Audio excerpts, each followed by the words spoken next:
বিশাল বড় বিলাক কাপ। ওরে বাপ রে বাপ, এত বড় মাছ আমি দেখি নাই আর কি।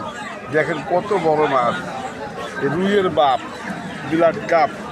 4 কেজি না 5 কেজি ওজন হবে, সর্বনাশ করছে।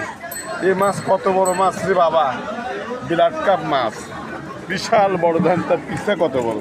এই মাছ 700 টাকা কেজি, 600 টাকা কেজি দেখতেছে, 700 টাকা কেজি বলতেছে, কেউ 600 টাকা কেজি বলতেছে। আপনারা মাছ নিতে পারবেন, কোন পাড়া চলে আসবেন। ব্লাড কাপ মাছ, আরো মাছ আছে। এই যে তেলাপিয়া মাছ, কত কেজি আজকে তেলাপিয়া? 70 টাকা কেজি। সুন্দর তেলাপিয়া দেখেন, তাও একদম পিওর তেলাপিয়া। কোন পাঁচ মাছের দাম কম আজকে, ঈদের হাট কিন্তু মাছের দাম কম। মাছ নেওয়ার মানুষ আসলে মাথা ঘুরে পড়ে যাবে মাছের। ব্যাপারীর মাথায় হাত, গৃহস্থের মাথায় ভালো খুশি মতো চলে যাবেন। আপনারা নিতে আসবেন বনপাড়া বাজারে, মাছের বাজারে। মাছের ভিড় কম, মাছও কম, মোটামুটি মাছ নিতে সবাই চলে আসবেন।